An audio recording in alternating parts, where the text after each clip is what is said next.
This video was brought to you by Stormberg, ABRP Planner, MisterGreen, Kempower and Marcus Bil. Yo, what's up? We are now at Untitled and finally we have Ioniq 5 here. Man, have I been waiting long for it. So now I'm going to do the range test. The car just finished charging.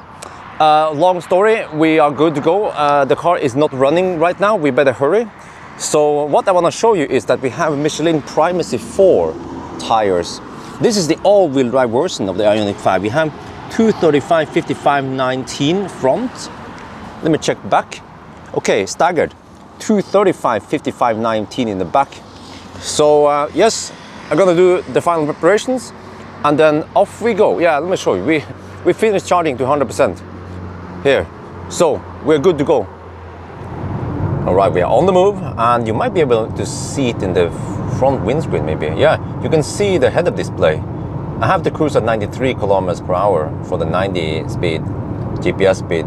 And this car has auto steer. The funny thing is that the auto steer is adjusted here. And then this one is cruise control, but you can disable cruise control while still having auto steer active. So they are individually adjusted. Most cars do the auto steer and cruise control goes together. So we have nice infotainment. Nice instrument cluster right here. Shows you lots of useful information. We have state of charging percentage here. That's also very useful. I also managed to make Kona. I use it's called car scanner, and it works also with this one. You just use Kona profile and you set it up. And you see percentage and whatever over here. So too bad I forgot to bring the phone holder. But okay, so anyway, right now the consumption is 184. The first thing we're gonna do is check the weight of the car. Yeah, I'm gonna show you some cool feature. If you use the turn signal, turn right, you can see the blind spot there in the screen. Huh? And then turn left. That's pretty cool.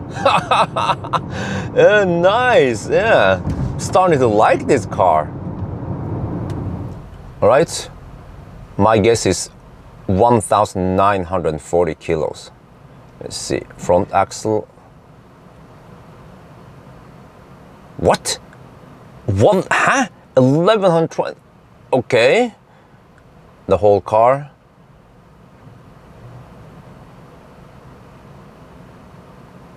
Huh? 2,200 kilos. What the heck? What the heck is this in freaking steel in here? Wow, look at the traffic today. I don't know what's up with it. It's just Monday. Look at that. Look at that. Super busy right now. What the heck? What the heck is going on? Huh? Corona Summer 2021 for the win. Speaking of wind, look here. Almost no wind at Mjøsen. We can look at the windsock over there. Yeah, very nice, very nice. And I can show you something else. This car has auto lane change. You just gently tap on the left stalk. Wait, I was gonna demonstrate something. Okay, but it has auto lane change. We're gonna try it some other time. Yeah, it's a little bit too busy right now. We've been driving for a while, and you see we've been driving 40 kilometers now, half an hour, and look at the consumption. Huh? 149 watt-hour per kilometer. What the heck? Ioniq, go home. Wait a minute. And right now this asphalt here is about 1 year old, so it's fairly nice, very new asphalt. And I have to say, the car feels quiet. It seems to have fairly good soundproofing against the road noise, but also in the windows. So I checked it. You see here? I checked the glass. This one is double glazed window, but it also has double glazed window in the back. That is really nice. Wow. Many cars, they tend to only have double glazed window in the front. For example, Mercedes EQC, the I-Pace, those are premium brands even. But this one, front and back. Oh yeah. All right, we have turned around now and we are heading back south again. You can see here, we just turned around at Rudshøgda. It seems like we have very accurate distance, but look here, we have 80%. and 105 kilometers. It could look like we can drive 525 kilometers right now, but I have to see if the state of charge scale is linear or not. So this is also a way to check it. So let me try to remember 525 kilometers at the high state of charge. Towards the end, it might drop faster, the percentage. So we will see. Now I have to overtake this truck. No, he's speeding up. Okay, yeah, the truck is speeding up. A little bit. Alright guys, I found another cool feature. This is one of the few cars where you can activate the backup camera while driving at higher speed. Look at this. But not only that, you can do this and you can do this.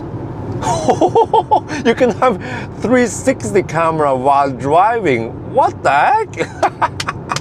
This is awesome, man. It's probably useless, but at least it's possible. We are now at Dal. I just turned around and I also checked the distance. So right at the roundabout, it was showing 181.5. Yeah, now it's a little bit higher because we start driving, but 181.5, which means that we have 0.3% error. And that is so low that I don't count it. It's, yeah, so I would say it's more or less spot on. Yeah, so that's good. Consumption is now 154. Okay, looking good. That's actually very good. Huh.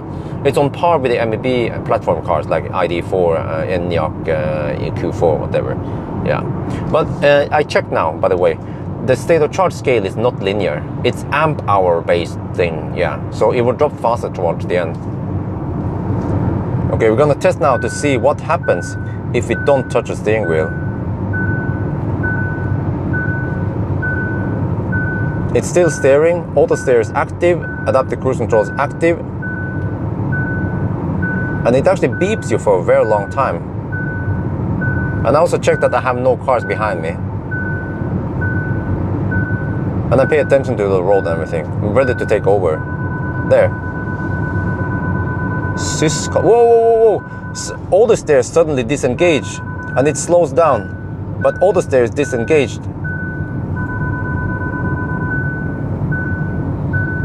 But at least it stays in the lane. Yeah. It does that ping pong, but it stays in the lane. Okay. I say that's approved. I'm good.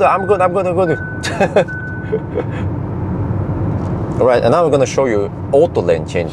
This symbol needs to be active, then you just gentle tap on the turn signal. Oh, okay, yeah, we just hit the merge. It also, yeah, I have to say, this car doesn't handle the merges very well. Okay, anyway, let's try again. Okay, auto lane change will maybe I have to hold the steering wheel. I forgot. I have to hold the steering wheel a little bit. And now, when it initiates, it will then do the lane change without any hands interfering, and then it finishes. And then you do it the other way. Turn, hold the steering wheel a little bit, and then it does the lane change for you. You see, you want me to keep the steering. I want to demonstrate that you don't have to touch the steering wheel, and that it will do the turn for you. All right, we are almost done now. We have done 452.7 kilometers and we are down to 2%. Yes, we're gonna go deep, but actually, according to the BMS, we have 6.5% left. I can show you later, but I think this is good enough. Oh, 1%. Yeah, 1.5% left. Okay, so we might end up over there with 1%. I think that's good enough. Yeah, let's pull out now. We are now at Ionti. Let's check out the charging speed here. Okay, 60, oh look at that voltage, look at that, it's ramping up now. 100, 120, will it hit 200 kilowatt? Wow, look at that speed, holy macaroni. 200, okay, maybe the battery is too cold. Yeah, 662 volt, 308 amp. Wow.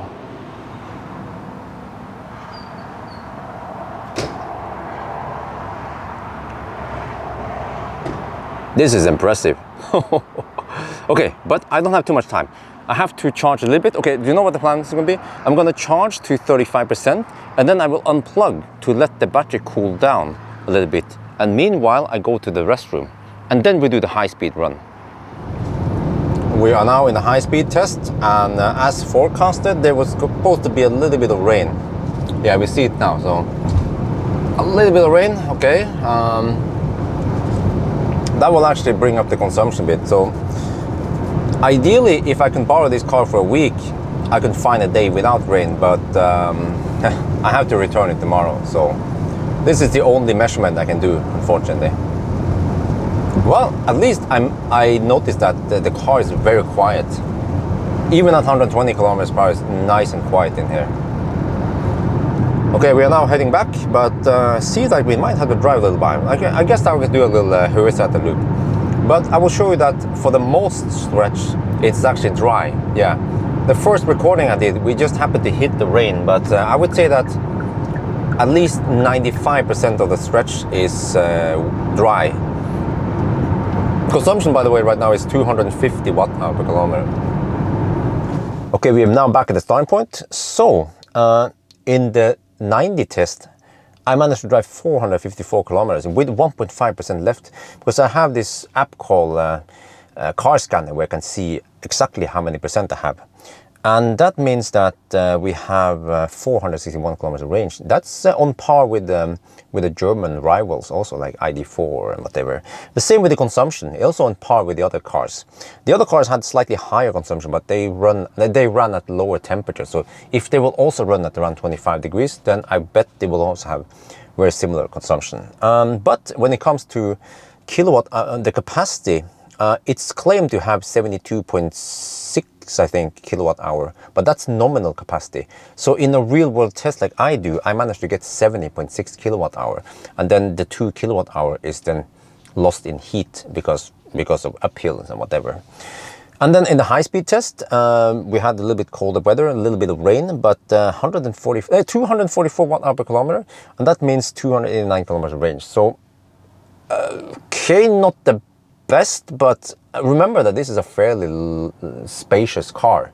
Yeah, it's not a sedan, so you can't compare it to a Model 3, but you should compare it to maybe a Model Y or Enyaq or ID4, and those cars would also have about similar consumption. So yeah, interesting. Yeah, I think this is a pretty good option versus the MEB cars. But if you ask me which car to go for, I would go for Ioniq 5. Yeah, I like this one. But yeah, I think that's going to be it for now. I hope you guys enjoyed this video. As always, thank you for watching and talk to you later.